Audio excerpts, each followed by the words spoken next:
We back, baby. And on this episode, we're gonna be going over the shockingly low wages of a baseline drug dealer. And even if you overcome and get higher up in the ranks, you still don't make it out. This shouldn't even be an option. If you going down illegal side hustles, stop there and try out these legal ones. See y'all in a minute. We come from poverty, man, we ain't have a thing. We come from poverty, man, we ain't have a thing.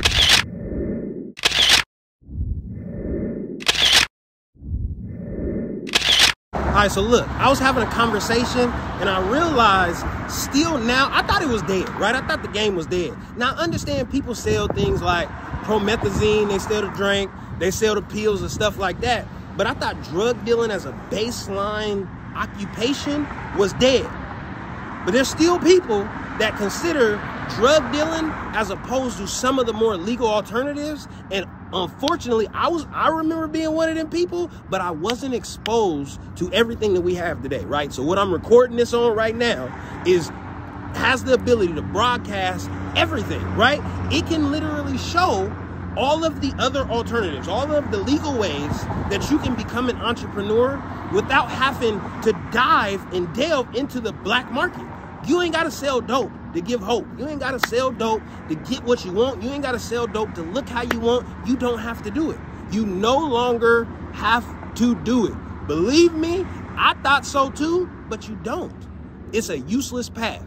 Let me tell you why. So for starters, when you decide that you want to sell drugs, the first problem that you have is inventory. Who do you know that sells drugs, and how much do you want to acquire so you can sell? And usually there's somebody in your neighborhood. If you want to sell drugs, oftentimes it's because you've seen somebody else doing it and they have the thing you want. They got the girl you want, they got the car you want, they got the chain you want, they got the clothes you want, they got the shoes you want, they got something that you want, right? And if they've given you the information like, shh, all I do is sell a little bit of this and then I get that. You like, yeah, that makes sense. So oftentimes you may know somebody around you like, okay, so then now you got to go to them and ask them how much to get on. That's the lingo for, you know what I'm saying? How much to get on. So then they tell you whatever, right? However much you got to spend to acquire a certain amount of inventory. Oftentimes the profit margin on the inventory you buy is low as shit because they got to build in profit when they sell it to you. When they sell it to you, they got to make some money because there's somebody that's actually making money from selling drugs. The only person that make money in selling drugs is people that sell drugs to drug dealers. Tell them to bring me my money. Yeah! Come on, I told you here first. So listen, when you buy it, the profit margin is low. Or you get what's called fronted. They're going to give you free drugs. They're going to give you free drugs. But what happens in return is you got to bring back all of their money. You can't miss none. And you only get a certain amount of time to do so. Otherwise, they're going to start looking for you. Who wants that type of stress on their life? Like, that's what, them J's is really worth that, bro?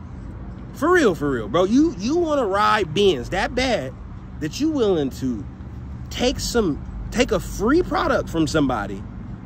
They're going to give you term stipulations when you got to give the money back. And if you don't pay it back, if anything happens, you get caught with the drugs, whatever happens, they looking for you or your family. In my mind, it's not worth it, but they don't tell you any of this before you get started. But wait, there's more. But all right, y'all, we getting into the good stuff. Man, ride with me, man. Let's do a movie.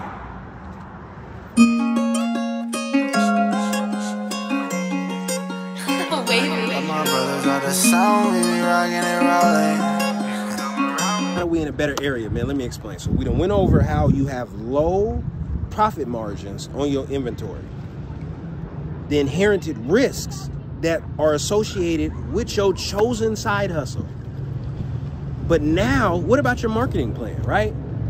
Never in my mind, when I was thinking about selling drugs, did I go across and say, where in the hell am I going to market my product, right? What's going to make you different than the guy next to you? Different than the guy that told you about it. Different than the guy that gave you the drugs.